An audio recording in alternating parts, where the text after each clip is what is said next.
4 years ago, on this allotment site in Cardiff, this area was all vacant ground. Now it's practically full of people producing their own food. In Wales, a recent survey has shown there's a waiting list of nearly 3,000 people who want to have allotments, and in some areas the wait can be for years. That's led to new thinking about ways to grow your own. Over at another site near Pontcanna Fields in Cardiff, members of Riverside Community Garden Project took over 3 plots 3 years ago. They're run collectively by a group of people. So, does the new system work? I think it has lots of advantages. Firstly, for anybody who doesn't have their own plot and doesn't know how to go about it, they can come along and join with other people. Often one plot is way too much for one single person to manage.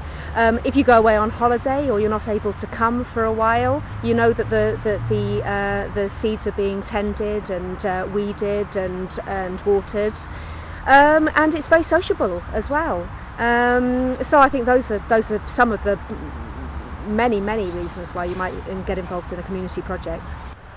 But with so many people involved, there must be argument about what gets planted, when and where. Where people do share allotments, all sorts of things can happen. I think one of the things we do is we this year particularly, we've actually got together a proper plan. So we sat down in October on a gorgeous sunny day around this table and we said, right, what do we like eating? Not what do we want to grow, because there's a tendency to grow what's easiest to grow, but what do we enjoy eating? We had a wonderful couple of hours just talking about food, which was fantastic. And we wrote down a long list of all the things we liked, and then we put it together in a plan. So we've now got that plan. And one of the big problems last year was that somebody would come along and plant something, then somebody else would come along and plant something else on top, and there were all sorts of misunderstandings. And we're hoping that by using this plan, we'll be much tighter about that. So actually, we probably lost more crops through misunderstanding than through arguments. Over on the other side of the city in Ely, the desire to garden is just as strong. The residents here have formed a group which is keen to grow their own produce. They want to turn an area of derelict ground near their homes, now earmarked for housing, into vegetable plots. They told us the area used to be allotments 20 years ago. Sadly, the reason for its demise was the fact that the council wasn't repairing the fencing, and which was making a vulnerable then for children getting in and vandalising. So a lot of the people, they just got fed up. But now it's a total turnaround. We've got such a demand for allotments, and you know, we've handed in a petition with 50 people alone just saying, but they want a plot. So you know, we've got to realise, but there is a massive waiting list. Ely garden villagers say youngsters also want to get involved in this project, and at an excellent time to start growing your own, with fruit and vegetable prices on the rise. What we're saying is you've got all these new government policies now, Change for Life and Get Fit and all the rest of it. Well, we've got a facility here which could change people's lives for the better. So come on, Cardiff City Council, just give us a chance. The council told us the site in Ely is not statutory allotment land and was previously used on a temporary basis without being officially designated as an allotment. There are currently no plans to return it into plots, but the council recognises an increased demand and will continue to evaluate future provision. So what's it like in other parts of Wales? A survey carried out by Leanne Wood AM for South Wales Central discovered that increased demand could mean a wait of anything from 6 months to 5 years for a plot. Clearly demand is growing for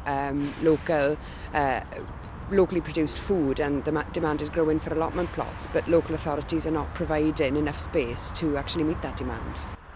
Leanne is keen for the Assembly to help free up more space. She wants them to look at urban sites where derelict ground could be transformed into green oases. There are some local authorities where there is less of a problem than others. Some have very long waits and very few plots. And other local authorities are either providing well or have plans to provide more land for allotment space.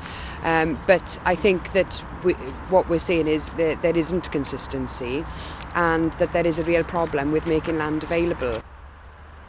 Leanne's crusade to get more land released for allotments has won the support of the First Minister, Rhodri Morgan, who is himself an allotment holder.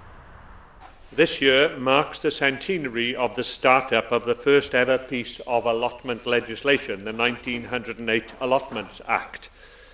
100 years later, some local authorities have long waiting lists for allotments, and they really do need to give serious consideration to providing more land for this excellent purpose. So is all this new green enthusiasm just a passing phase, or is growing your own going to dig in with younger generations? I think the demand in the past few decades decreased. It was certainly seen as something that just old men were involved in after they retired. And I think that the whole climate change question has made people really rethink their relationship between ourselves and food and growing our own food. And I think there's certainly a younger generation of people coming through now who are keen to grow their own. I've got my own allotment, and I know that there are a number of plots in the Rhondda where younger people are actually cultivating that land. And it isn't a fad. People are coming back year after year and continuing to work that piece of land. And so I think that the future is going to be very different to what we've seen in the past few decades with allotment holders. Certainly the generation is getting younger.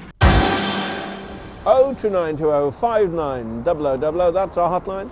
Email ferret@itvls.com, and the ferret gets up more steam after the break.